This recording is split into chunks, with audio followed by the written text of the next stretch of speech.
નું અગ્રીમ ગણાતું Gondal marketing yard ગરીબોની કસ્તુરીથી ઉભરાયું. યાર્ડ બહાર 500થી વધુ વાહનોની લાઈન. સૌરાષ્ટ્ર ગુજરાતનું અગ્રીમ અને ખેડૂતો માટે આસ્થાનું કેન્દ્ર ગણાતું ગોંડલ માર્કેટિંગ યાર્ડ ડુંગળીની સિઝનની રેકોર્ડ બ્રેક આવક નોંધાઈ. યાર્ડ બહાર ગઈકાલે સવારથી સૌરાષ્ટ્રભરમાંથી ખેડૂતો પોતાની જણસી લઈને આવી પહોંચ્યા હતા. અંદાજે 2000થી વધુ વાહનોની 7 થી 8 કિલોમીટર લાંબી લાઈનો લાગી ગઈ હતી. ગોંડલ માર્કેટિંગ યાર્ડમાં અંદાજે 2 લાખ કટ્ટાની આવક થઈ. આ વખતની ડુંગળીની રેકોર્ડ બ્રેક આવક થતાં ગોંડલ માર્કેટિંગ યાર્ડ લાલ ડુંગળીથી ઉભરાયું હતું. હજુ પણ યાર્ડની બહાર ડુંગળી ભરેલ 500થી વધુ વાહનોની લાઈનો લાગેલી છે. તેમને વહેલામાં વહેલી તકે અંદર લેવામાં આવશે. આજ રોજ હરાજીમાં ડુંગળીના પ્રતિ 20 કિલોના 200 થી 850 રૂપિયા ભાવ બોલાયા હતા. ગોંડલ માર્કેટિંગ યાર્ડમાં રાજસ્થાન, કર્ણાટક, ઓરિસ્સા તેમજ મહારાષ્ટ્ર સહિતના વેપારીઓ ડુંગળીની ખરીદી કરવા માટે આવ્યા છે. 2 લાખથી વધુ કટ્ટાની આવક થતાં હાલ ડુંગળીની આવક ગોંડલ માર્કેટિંગ યાર્ડ ખાતે બંધ કરવામાં આવી છે. ખેડૂતોને વિનંતી કરવામાં આવી છે કે જ્યાં સુધી નવી જાહેરાત ન થાય ત્યાં સુધી તેઓ ડુંગળી વેચવા માટે ગોંડલ માર્કેટિંગ યાર્ડ ખાતે ન લાવે. ગોંડલ માર્કેટિંગ યાર્ડમાં સૌરાષ્ટ્રભરમાંથી રાજકોટ, જામનગર, સુરેન્દ્રનગર, ગીર સોમનાથ, ભાવનગર, જૂનાગઢ સહિતના જિલ્લાઓમાંથી ખેડૂતો લાલ ડુંગળી વેચવા માટે આવ્યા છે. સારા ભાવ મળતા ખેડૂતો ખુશ છે. ધોરાજી યાર્ડ કપાસની બમ્પર આવકથી છલકાયું. ઓછા ભાવ મળતા ખેડૂતો નારાજ. ચારે બાજુ કપાસના ઢગલા, ગ્રાઉન્ડ હોય કે શેડ, જ્યાં જ્યાં નજર કરો ત્યાં સફેદી જ સફેદી.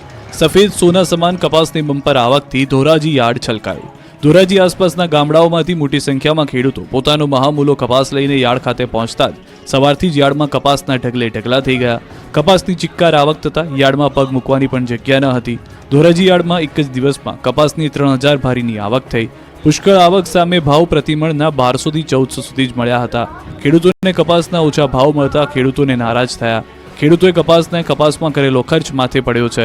ખેડૂતોએ વીઘા દીઠ 15000 રૂપિયાથી વધુનો ખર્ચ કર્યો, જેની સામે ભાવ કોડી ના મળતા રડવાનો વારો આવ્યો. એક મણ કપાસ ખેડૂતોને 1300 રૂપિયામાં પડે છે, છતાં ઓછા ભાવે વેચી ખેડૂતો ખુલ્લી બજારમાં નુકસાન વેઠી રહ્યા છે. ત્યારે કપાસના સારા ભાવ મળે તેવી માંગ કરી છે. સરકાર ટેકાના ભાવે કપાસ ખરીદ કેન્દ્ર ફાળવે અને ટેકાના ભાવે કપાસની ખરીદી કરે તેવી માંગ ઉઠી છે. સુરેન્દ્રનગરના ખેડૂતે જામફળની જબરી ખેતીથી કરી લાખોની કમાણી. ઝાલાવાડની ધરા પર આવેલું લીલુંછમ આ ખેતર જામફળનું છે. આ ખેતરમાં જામફળની પ્રાકૃતિક ખેતી થાય છે. આ પંથકમાં કપાસ, તુવેર, મગફળી જેવા પાકોની પરંપરાગત ખેતી છોડી મગનભાઈ પરમારે બાગાયતી પાક તરીકે જામફળનું વાવેતર કર્યું. એમાં પણ પ્રાકૃતિક ખેતી પદ્ધતિ અપનાવી અને આજે સિઝનમાં તેઓ મબલખ ઉત્પાદન અને આવક મેળવી રહ્યા છે. વઢવાણમાં મગનભાઈએ 8 વર્ષ પહેલા અંદાજે 1.5 એકર જમીનમાં જામફળની ખેતી શરૂ કરી. ચાલુ સિઝનમાં જ મગનભાઈએ 4000 કિલો જામફળનું ઉત્પાદન મેળવ્યું. દાવા પ્રમાણે તેમણે 4 લાખ રૂપિયાની આવક મેળવી છે. મગનભાઈનો દાવો છે કે ઓર્ગેનિક ખેતી કરતા હોવાથી તેમને ક્યારેય માર્કેટમાં વેચાણ માટે જવું નથી પડતું. સ્થાનિક સ્તરે જ બધા જામફળ વેચાય છે અને ભાવ પણ સારા ઉપજે છે. જામફળની સાથે સાથે તેઓ શાકભાજીની પણ ઓર્ગેનિક ખેતી કરે છે. આથી પરંપરાગત ખેતી કરતા ખેડૂતો કરતાં તેમને વધુ ભાવ ઉપજે છે. મગનભાઈ પાસેથી આજે અન્ય વિસ્તારના ખેડૂતો પણ ખેતી શીખવા આવી રહ્યા છે. આવા જ એક ખેડૂત છેક છોટાઉદેપુરના નસવાડીથી આવ્યા છે. સુઈ ગામના વિદ્યાર્થીઓનું 3 દિવસથી બગડતું ભણતર, શિક્ષકોની ઘટને લઈને તાળા. તમે ગુજરાતમાં જર્જરિત અનેક શાળાઓ જોઈ હશે કે પછી વિદ્યાર્થીઓ વગરની શાળાઓ જોઈ હશે, તો સુવિધા વગરની શાળા પણ જોઈ હશે. પરંતુ અમે આપને એક એવી શાળા વિશે આજે વાત કરીશું જે શાળાનું બિલ્ડિંગ નવું નક્કોર છે. અનેક સુવિધાઓથી સજ્જ છે આ શાળા. શાળામાં પૂરતા વિદ્યાર્થીઓ પણ છે, પરંતુ નથી તો શિક્ષકો. હા, શિક્ષકોની અછતને કારણે શાળા મરણ પથારીએ પહોંચી ગઈ છે. શિક્ષકોની અછત પર વાલીઓ વિફર્યા છે. 3 દિવસ બનાસકાંઠાના સુઈ ગામની ડાભી ગામની સ્કૂલને લાગે છે તાળા. 3 દિવસથી આ શાળાના વિદ્યાર્થીઓનું ભણતર બગડી રહ્યું છે. બનાસકાંઠાના સુઈ ગામના ડાભી ગામની માધ્યમિક શાળામાં શિક્ષકોની ઘટને લઈને લોકો 3 દિવસથી વધુ સમયથી વિરોધ કરી રહ્યા છે, પરંતુ તંત્રના પેટનું પાણી હલતું નથી. એટલે લોકોએ શાળા જ બંધ કરી શાળાના દરવાજાને જ મસમોટા તાળા મારી દીધા. ડાભી ગામની આ માધ્યમિક અને ઉચ્ચતર માધ્યમિક શાળામાં છેલ્લા 12 મહિનાથી માત્ર એક શિક્ષક પર ભૂલકાઓનું ભવિષ્ય ઘડાઈ રહ્યું છે. પરંતુ ધોરણ 9 થી 12ના 195 વિદ્યાર્થીઓ વચ્ચે માત્ર એક શિક્ષક હોવાથી વિદ્યાર્થીઓનું ભવિષ્ય ઘોર અંધકારમાં પણ છે. તેથી જ આ મામલે વારંવાર રજૂઆત કર્યા છતાં પણ કોઈ પરિણામ ન આવતા વાલીઓ વિફર્યા અને શાળાની તાળાબંધી કરી.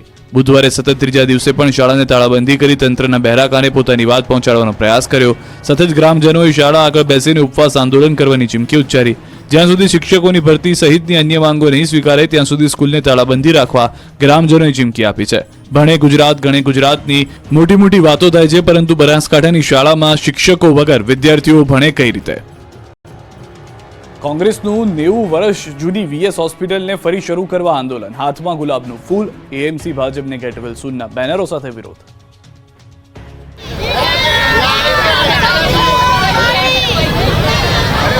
અનોખા વિરોધનું કારણ 90 વર્ષ જૂની વીએસ હોસ્પિટલને બચાવવી. અમદાવાદની સૌથી જૂની સરકારી હોસ્પિટલ એવી વાડીલાલ સારાભાઈ વીએસ હોસ્પિટલને ફરીથી શરૂ કરવાને લઈને વિપક્ષ કોંગ્રેસ દ્વારા આજે ટાઉન હોલ બહાર આંદોલન કરવામાં આવ્યું. એલિસ બ્રિજ પાસે આવેલા ટાઉન હોલ બહાર મોહબ્બત કી દુકાનના નામે આંદોલન કર્યું. કોંગ્રેસના નેતાઓ અને કાર્યકર્તાઓએ ગુલાબના ફૂલ અને પ્લેકાર્ડ સાથે ગેટ વેલ સૂન તેમજ સેવ વીએસ હોસ્પિટલના બેનર સાથે હોસ્પિટલનું નવીનીકરણ કરી સુપર સ્પેશિયાલિટીની સગવડ સાથે શરૂ કરવા માંગ કરી. મ્યુનિસિપલ કોર્પોરેશન દ્વારા સંચાલિત હોસ્પિટલ રિનોવેશનના નામે બંધ કરી દેવામાં આવી હતી અને નવી એસવીપી હોસ્પિટલ શરૂ કરવામાં આવી છે. છેલ્લા 4 વર્ષથી હોસ્પિટલ રિનોવેશન પાછળ કરોડો રૂપિયાનું બજેટ ફાળવવા છતાં પણ ભાજપના સત્તાધીશો કે કોર્પોરેશન તંત્ર દ્વારા રિનોવેશન કરાવવામાં આવ્યું નથી. વિરોધમાં એએમસીના વિપક્ષના નેતા શહજાદ ખાન પઠાણ, કોંગ્રેસના ધારાસભ્ય ઇમરાન ખેડાવાલા અને શૈલેષ પરમાર તેમજ શહેર પ્રમુખ હિંમતસિંહ પટેલ સહિત કોંગ્રેસના નેતાઓ અને કાર્યકર્તાઓએ જોડાયા હતા. બનાસકાંઠા અને બોટાદમાં કેનાલ બની છે કઠણાઈની કેનાલ. તંત્રના પાપે ખેતરોમાં તબાહીના દ્રશ્યો છે બનાસકાંઠાના. અહીંની નર્મદાની કેનાલ ખેડૂતો માટે આશીર્વાદ રૂપ થવાને બદલે અભિશાપ રૂપ થઈ રહી છે. બનાસકાંઠાના સરહદી વિસ્તારોના કેનાલમાં ગાબડા પડવાનો સિલસિલો યથાવત છે. આ વખતે વાવની જોરડિયાળી માઇનોર કેનાલમાં મસમોટું ગાબડું પડ્યું. ગાબડું પડતાની સાથે જ ખેડૂતે વાવેતર કરેલો જીરાના પાક તબાહ થઈ ગયો. ખેતરો પાણીથી લથબથ થઈ ગયા. ખેડૂતોની મહેનત પર પાણી ફરી વળતા રોષ ફેલાયો. આવી સ્થિતિ છે બોટાદની. બરવાળાના કાપડીયાળી ગામ પાસે કેનાલમાં ભ્રષ્ટાચારનું ગાબડું પડ્યું. નાવડા વલભીપુર બ્રાન્ચ કેનાલમાં ગાબડું પડતા લાખો લીટર પાણીનો વેડફાટ થયો. કાપડીયાળી ઢાઢોદર ગામ વચ્ચે કેનાલમાં 10 ફૂટથી મોટું ગાબડું પડતા ખેતરોમાં પાકનો સત્યાનાશ થઈ ગયો. જૂનાગઢમાં મહંતની ગાદીનો વિવાદ તાજો છે. ત્યાં નવો ફણગો ફૂટ્યો છે. જૂનાગઢમાં આવેલા સત્તાધારની જગ્યાના મહંત સામે તેના સગા મોટા ભાઈએ ગંભીર આક્ષેપ લગાવ્યા. આપા ગીગાની જગ્યાના વર્તમાન મહંત વિજય બાપુ સામે તેમના સગા મોટા ભાઈએ ગંભીર આક્ષેપ કર્યા છે. ભાવનગર રહેતા અને સરકારી નિવૃત્ત અધિકારી નીતિન ચાવડાએ મુખ્યમંત્રી અને ગૃહમંત્રીને પણ પત્ર લખ્યો, જેમાં સત્તાધારની જગ્યાનો વહીવટ સરકાર હસ્તક લેવા માંગ કરી. સત્તાનો આધાર ગણાતી વર્ષો જૂની આ જગ્યાના વહીવટમાં કરોડોની ગોલમાલ થતી હોવાનો પત્રમાં આક્ષેપ કરાયો. જગ્યાના મહંત સામે વ્યભિચારના આક્ષેપ પણ કર્યા.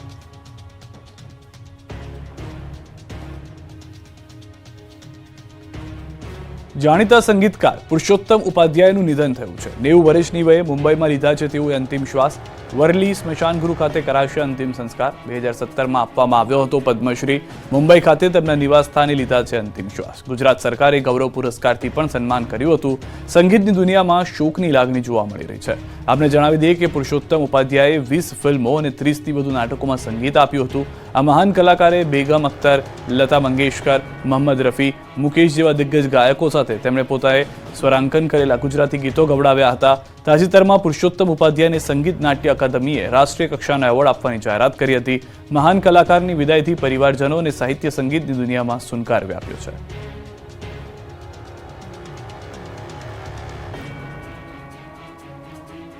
દબાણકર્તાઓ અને લવ જિહાદીઓ પર દંડો ચાલશે જ, હર્ષ સંઘવીની ચેતવણી. ગુજરાતમાં લવ જિહાદની ઘટનાઓ વધી રહી છે. સલીમ સુરેશ બની હિન્દુ દીકરીઓને ભોળવી લવ જિહાદની જાળમાં ફસાવે છે. ત્યારે આવા વિધર્મી યુવાનો સુધરી જજો, નહીં તો જેલમાં જવાનો વારો આવશે. હિન્દુ દીકરીઓને ફસાવતા વિધર્મીઓને ગૃહ રાજ્યમંત્રી હર્ષ સંઘવીએ ચેતવણી આપી. અમદાવાદમાં પાલડી વિસ્તારમાં વિશ્વ હિન્દુ પરિષદના નવા કાર્યાલયના ભૂમિપૂજન કાર્યક્રમમાં હાજરી આપવા આવેલા ગૃહ રાજ્યમંત્રી હર્ષ સંઘવીએ ચેતવણી આપી. ભૂમિપૂજન પ્રસંગે હર્ષ સંઘવીએ કહ્યું કે સલીમ સુરેશ બનીને દીકરીઓને હેરાન કરશે તો છોડવામાં નહીં આવે. લવ જિહાદીઓ પર દંડો ચાલશે. તો ઓવૈસી પર ટોણો મારતા કહ્યું કે ઓવૈસી એના ધર્મની રક્ષા માટે બોલે છે, હું મારી ભોળી ભાલી દીકરીઓના રક્ષણ માટે કેમ ન બોલું. આ સમયે હર્ષ સંઘવીએ દબાણ કરનારાઓને પણ ચેતવણી આપી. કહ્યું કે ગેરકાયદે દબાણ કરનારા પર બુલડોઝર ફરશે જ. કચ્છમાં 2000 એકરના દબાણો તોડાયા. આ તકે ગૌ હત્યા કરનારાઓની પણ સંઘવી ઝાટકણી કાઢતા કહ્યું હતું કે ગૌ હત્યારાઓને સજા આપવામાં ગુજરાત અગ્રેસર. 1 વર્ષમાં 16 ગૌ હત્યારાઓને સજા આપવામાં આવી છે. તો મંદિરમાં ચોરી કરનારાઓને પણ સુધરી જવાની ચેતવણી આપી છે. 1 વર્ષમાં 94% મંદિર ચોરીના કેસ ઉકેલાયા. સીએએ અંતર્ગત અમદાવાદમાં રહેતા 55થી વધુ નાગરિકોને મળી ભારતીય નાગરિકત્વ. સીએએ અંતર્ગત અમદાવાદમાં રહેતા 55થી વધુ નાગરિકોને મળી ભારતીય નાગરિકત્વ. અમદાવાદમાં ગૃહમંત્રી હર્ષ સંઘવી દ્વારા સીએ અંતર્ગત વધુ 55 લોકોને આપી ભારતીય નાગરિકતા. હર્ષ સંઘવીએ ઈસનપુરમાં પાડોશી દેશમાંથી આવેલા લઘુમતીઓને ભારતીય નાગરિકતા પત્રો આપ્યા. સીએ અંતર્ગત અફઘાનિસ્તાન, બાંગ્લાદેશ અને પાકિસ્તાનના હિન્દુ, જૈન, પારસી અને ખ્રિસ્તી ધર્મના લોકોને નાગરિકતા અપાઈ છે. હર્ષ સંઘવીના હસ્તે અત્યાર સુધીમાં કુલ 251 નાગરિકોને નાગરિકતા આપી છે. જ્યારે અમદાવાદમાં અત્યાર સુધીમાં 2017થી 2024 સુધી કુલ 1167 લોકોને નાગરિકતા અપાઈ. 55થી વધુ લોકો ભારતીય બનતા તેની ખુશીઓનો કોઈ પાર ન હતો. ભાજપ મંડળ પ્રમુખની સેન્સ માટે આવતીકાલથી ચાલુ થશે પ્રક્રિયા. સ્થાનિક સ્વરાજની ચૂંટણીને લઈને ભાજપે તૈયારીઓ શરૂ કરી દીધી છે. ભાજપ સંગઠન સીમાંકન પ્રક્રિયાને લઈ કવાયત શરૂ કરી છે. મંડળ પ્રમુખની સેન્સ માટે આવતીકાલથી ચાલુ થશે પ્રક્રિયા. અમદાવાદ, સુરતમાં ભાજપ સંગઠનના સીમાંકન બદલાશે. દરેક મંડળમાં 70 બૂથના સંખ્યાબળ મુજબ નક્કી થશે મંડળ. અમદાવાદમાં 48 અને સુરતમાં 30 મંડળ છે. અમદાવાદ અને સુરત સિવાયના મહાનગરમાં આવતીકાલથી જશે નિરીક્ષક. મંડળ પ્રમુખ માટે 40 અને 45 વર્ષની વયમર્યાદા માત્ર પ્રાથમિકતા છે. બીજી તરફ ખેડા જિલ્લામાં ચૂંટણી પંચે અધિકારીઓની નિમણૂક કરી. જિલ્લા પંચાયત, તાલુકા પંચાયત માટે ચૂંટણી અધિકારીને મુકાયા છે. મુખ્ય અને મદદનીશ ચૂંટણી અધિકારીઓની નિમણૂક કરાઈ. ખેડા, નડિયાદ, માતર, મહેમદાબાદ, મહુદામાં અધિકારીઓની નિમણૂક થઈ. કટલાલ, કપડવંજ, ઠાસરા તાલુકામાં પણ નિમણૂક. ટીડીઓ, ડીડીઓ, મામલતદાર અને અન્ય અધિકારીઓને સોંપાઈ જવાબદારી. ખેડા જિલ્લા પંચાયત અને 2 તાલુકા પંચાયતની ચૂંટણી યોજાશે. આગામી જાન્યુઆરી કે ફેબ્રુઆરી માસમાં યોજાઈ શકે ચૂંટણી. અમદાવાદમાં સોનું ફરી 80,000 ને પાર 1 લાખે પહોંચશે. લગ્નની સિઝન જામતા ફરી એકવાર સોનું ભાવ ખાવા લાગ્યું છે. અમદાવાદ સહિતની બજારમાં સોનું 80,000 ને પાર પહોંચી ગયું છે. સોનાના ભાવમાં છેલ્લા 3 દિવસથી સતત વધારો થઈ રહ્યો છે. બુધવારે અમદાવાદમાં 22 કેરેટ સોનાનો ભાવ 72,110 રૂપિયા પ્રતિ 10 ગ્રામ અને 24 કેરેટ સોનાનો દર 78,660 પ્રતિ 10 ગ્રામ છે. એટલે કે એક જ દિવસમાં સોનાના ભાવમાં પ્રતિ 10 ગ્રામે 1,500 અને ચાંદીના ભાવમાં 4,100 રૂપિયાનો વધારો થયો છે. અમદાવાદમાં કિલો ચાંદીનો ભાવ 93,297 પર પહોંચી ગયો છે. નિષ્ણાંતોના મતે સિરિયા અને તુર્કી વચ્ચે વધી રહેલા તણાવ અને દક્ષિણ કોરિયાના નેતૃત્વની કટોકટીના કારણે વૈશ્વિક સ્તરે સોનાના ભાવમાં હલચલ જોવા મળી છે. ભૌગોલિક રાજકીય તણાવને કારણે રોકાણકારો સુરક્ષિત રોકાણ તરફ વળ્યા છે.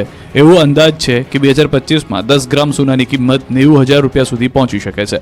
જો કે ડોલરની મજબૂતી અને બોન્ડ યીલ્ડમાં વધારો થવાથી સોનાની માંગ પર થોડી અસર થઈ છે.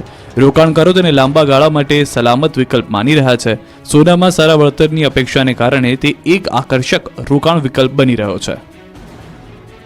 વડનગર વાઘડીમાં દીપડાએ ધામા નાખ્યા. લોકોને ઘરમાં જ રહેવા સૂચના. દીપડાને પકડવા તજવીજ શરૂ.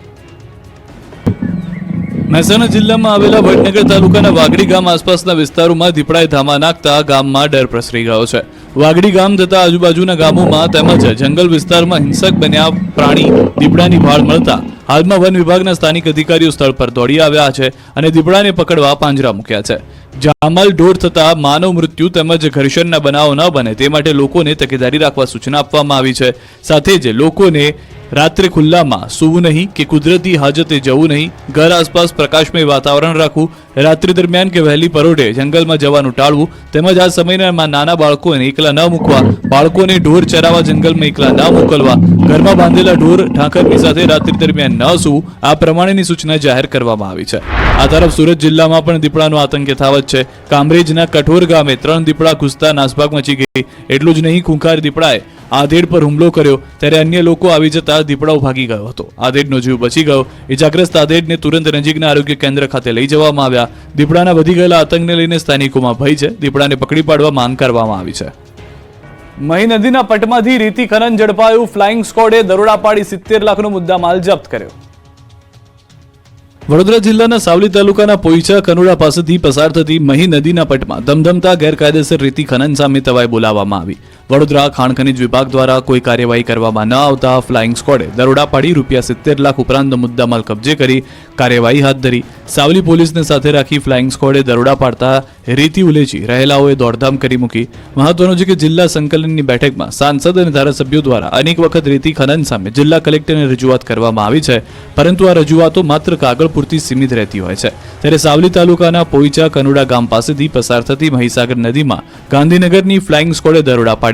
રેડ દરમિયાન 2 ટ્રેક્ટર, 1 હિટાચી મશીન, 1 જેસીબી, 1 રેતી ભરેલું ડમ્પર અને 3 નાવડીઓ, રેતી ભરેલા ડમ્પરો મળી કુલ ₹70 લાખનો મુદ્દામાલ કબજે કરવામાં આવ્યો છે. જોકે ફ્લાઇંગ સ્કોડે દરોડા પાડતા જ રેતી ઉલેચી રહેલા મજૂરો અને વાહનોના ચાલકો સ્થળ ઉપર વાહનો મૂકી ફરાર થઈ ગયા. ફ્લાઇંગ સ્કોડ દ્વારા મોટી કાર્યવાહી કરતા વડોદરા ખાણ ખનીજ વિભાગના અધિકારીઓ ઘટના સ્થળે દોડી આવ્યા હતા. ખાણ ખનીજ વિભાગ ઊંઘતું ઝડપાયું. રાધનપુરમાં નિવૃત્ત જેલરના ઘરે ફાયરિંગ, 2 ગાડીને નુકસાન, બારીઓના કાચ તૂટ્યા, લોકોમાં ડરનો માહોલ. નિવૃત્ત જેલરના ઘર બહાર ધડાધડ ફાયરિંગ થતા અડધી રાત્રે પાટણનું રાધનપુર ધંધણ્યું.